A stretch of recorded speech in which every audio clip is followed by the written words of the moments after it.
Hello friend, today's my presentation topic is Diaspora into Imaginary Homeland in paper number 11, the post-colonial literature. What is diaspora? According to meaning of dictionary, diaspora is a large group of people with a similar heritage of a homeland who have since moved out to places all over the world. The term diaspora taken from an ancient Greek. This word meaning is that to of about, and that's what the people of diaspora to doing properly. They all live to separated from their homeland to another places across the planet, and they try to spreading their culture trading traditions and thought is where they are wandering.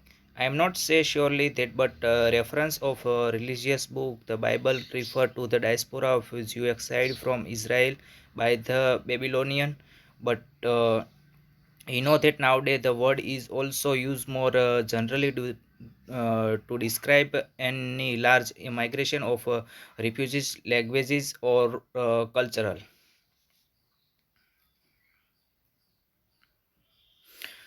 Here I have to say that diaspora has two chief reason for responsible the happening that like as diffusion and dissipations, decolonization. At the time of World War II, the idea of diaspora and multiplication to a extraordinary area, everything happening for sacrifice behind reason and event. One of the reason for diaspora is that develop was decolonization. Decolonization also leads to removal and by force remigration of many groups, like as especially those of Asian original examples. For example, ethnic Chinese in Indonesia and Vietnam, or South Asian in East Africa. International recognition of display. There have been exiled in history as long as their time of wars, plagues, and famines, but formal recognitions by the UN brought new attention to the problem. Today, the various UN agencies classify 15 million peoples as displaced. International migration. The massive scale of contemporary international migration leads some commentators to proclaim of as diaspora. If 270 million people currently classify as international migration move to an unoccupied country.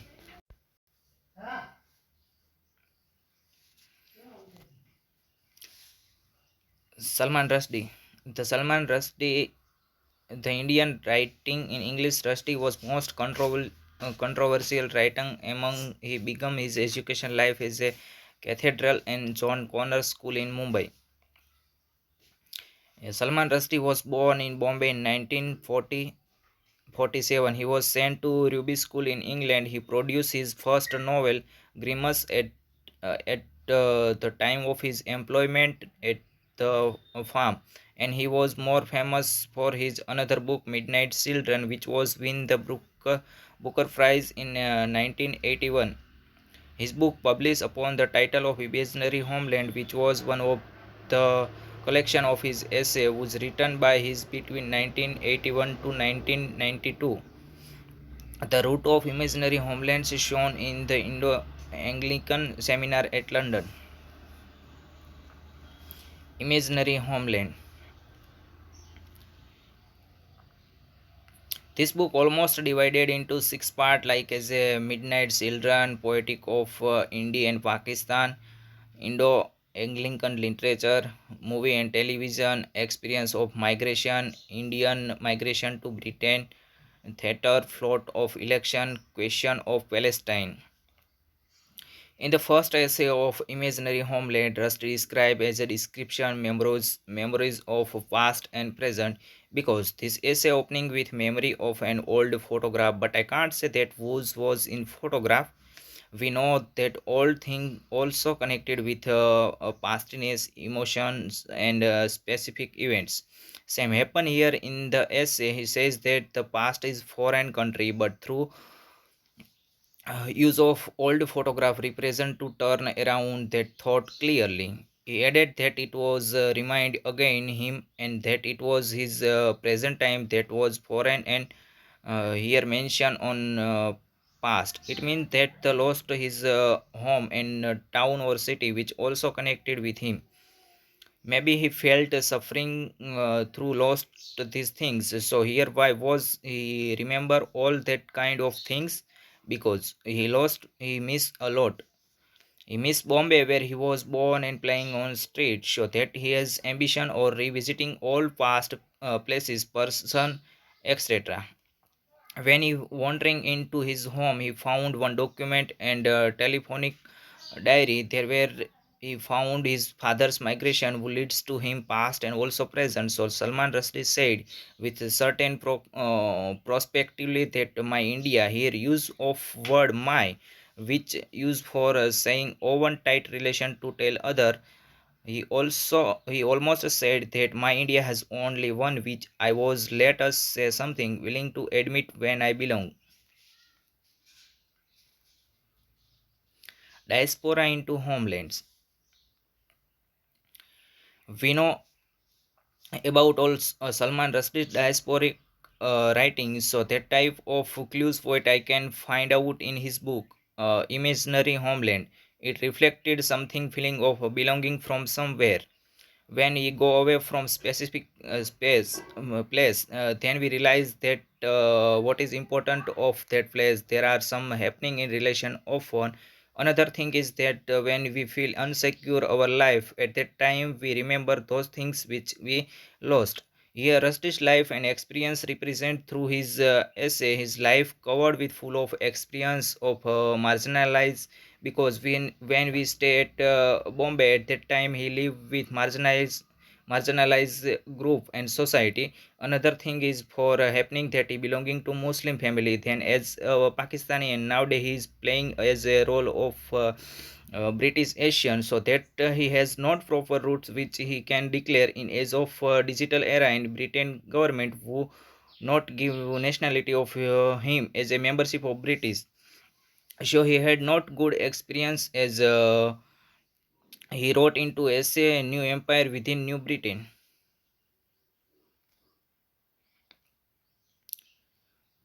As a diaspora conclusion, in the topic of he had tried to open all fact about Owen and other country and problem of political education, religious systems. Thus, Salman Rushdie tried to give his here views in this topic through we can see in the imaginary of homeland. The Salman Rushdie experienced the feeling of banishment throughout his life. His root in his country, greatly influenced by British rule and his migration to England, have helped develop to a double perspective consciousness which gave him a stereoscopic vision. Rusty portrayed the plight of estrangement and alienations of the migration who do not have any future. They have the freedom of wandering to wherever they wish to, but should not have any emotional attachment to these places. Rusty himself experienced the feeling of banishment because he grew up in a country greatly influenced by British rule. He also attended British school and migrated to England. He admit that post-colonial Indian writers who have migrated away from India are capable of writing from a kind of double perspective, because they we are at the one and same time inside and outsider in this society. This stereoscopic vision in perhaps what we can offer in place of wall child. Rushdie state when the Indian who writes from outside India tried to reflect that world, he is obliged to deal in broken mirror, some of whose fragments have been irretrievably lost. The multiple background and experience make them feel as home now we're ultimately creating a sense of isolation. The cultural displacement of the diaspora create a double identity for them, which are at the same time singular, plural, and partial. In Imaginary Homeland, Rusty writes here, our identity is at once plural and partial. Sometimes we feel that we straddle two cultural. At other time we fall between two stools. This is my work citation. Thank you.